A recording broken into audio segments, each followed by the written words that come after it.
სადაო მიწებზე საპროტესტო აქცია განახლდა. 300-მდე ოჯახი კვლავ წინა ხელისუფლების მმართველობის დროს გადაცემული და ჩამორთმეული მიწების დაკანონებას ითხოვს. ადგილობრივების თქმით, უძრავი ქონება მათთვის შემოსავლის წყაროა და არ დათმობენ, თუმცა არც ალტერნატიული ფართობის გადაცემის თაობაზე მთავრობის შეთავაზებას თანხმდებიან. რატომ ჭიანურდება პრობლემის მოგვარება? ზია მართალიშვილი არკვევდა და ახლა პირდაპირ ეთერში განაგრძობს თემას.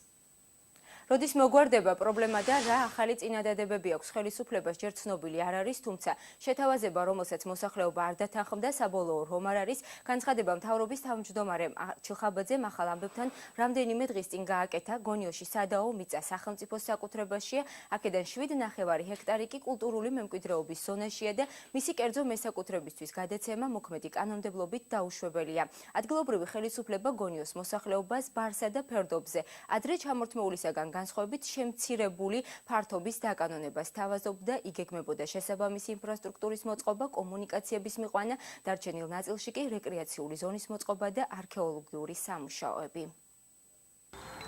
გონიოს ციხესთან მდებარე 2400 კვადრატული მეტრის საკარმიდამო ნაკვეთს მანანა ჭურკვეიძე 32 წელია ამუშავებს. შვიდსულიანი ოჯახი ფართს, რომელიც 5 წელია საკუთრებაში აღარ აქვთ, სასოფლო დანიშნულების მიზნით ამ დრომდე იყენებს.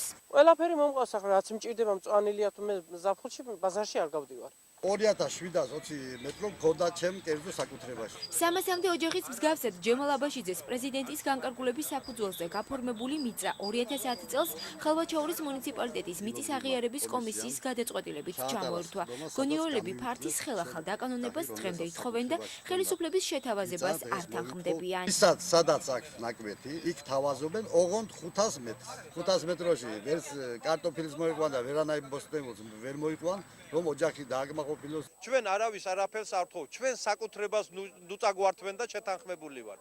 მიწის ყოფილი მესაკუთრეები, რომლებიც მათივე თქმით 2500-მდე კვადრატს ფლობდნენ, ფართების სრულად აღიარებას ითხოვენ. რას გქონდა ჩვენ დაკანონებული, აი მიწას ვითხოვთ ჩვენ. ჩვენ ამ მიწას არ დავთმობ. გლეხი ითხოვს მიწას და თუ ეს ასე არ მოხდება, ეს ასეთი მშვიდობიანი აქციები აღარ ჩატარდება და შესაძლებელია ამ ყველაფერმა სოციალურ აფეთქებამდე მიგვიყვანოს. როგორი იქნება ალტერნატიული შეთავაზება ჯერ ცნობილი არ არის. აჭარის ეკონომიკის სამინისტროში აცხადებენ, რომ წინადადება, რომელსაც მოსახლეობა არ დათანხმდა, სახელმწიფოსა და ყოფილი მესაკუთრების ინტერესებს თანაბრად ითვალისწინებდა. ამ ეტაპზე ალტერნატიული ვარიანტის განხილვასთან დაკავშირებით ვერ მოგახსენებთ. უნდა მოხდარიყო დაგეგმარება მიწის ნაკვეთების, რომლებიც გადაეცემოდათ მოქალაქეს 500-დან 750 კვადრატულამდე იმის მიხედვით, თუ ვის რა ოდენობის საკუთრების უფლება გააჩნდათ თავის დროს. რამდენად კანონიერად გაუქმდათ მესაკუთრეებს რეგისტრაცია, ამას ბათუმის საკრებულოს მიწის აღიარების მუდმივ მოქმედი კომისიაც სწავლობს.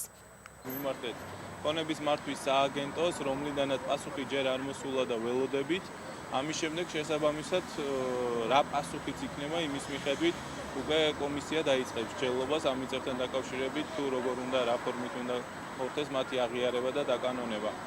კონსულტაციებში მონაწილეობისთვის მზადყოფნას გამოთქვამენ კულტურული მემკვიდრეობის დაცვის სააგენტოში, სადაც აცხადებენ, რომ სასოფლო დანიშნულებით მიწის გამოყენება დასაშვებია, სხვა სამუშაოების წარმოება კი მხოლოდ შესაბამისი კვლევის შემდეგაა დასაშვები. არქეოლოგიური დაცვის ზონაში საკუთრების უფლება არ არის, არ ზღუდავს ამას კანონმდებლობა. გონიოელებს დაკანონებამდე ყოფილი საბჭოთა მეურნეობის მიწები 48 წლიანი არენდით ჰქონდათ აღებული. მოსახლეობა ფართების სრულად დაკანონებას ითხოვს, აცხადებენ, რომ დაპირებების მიუხედავად შედეგი მიღწეული არ არის და ისინი პრემიერ-მინისტრთან შეხვედრას ითხოვენ და აქციის დედაქალაქში გამართვას გეგმავენ. შეგახსენებთ, გონიოს მოსახლეობას მიწები 2007 წელს წინა საარჩევნო პერიოდში დაუკანონდათ, 2010 წელს კი რეესტრი გაუქმდა.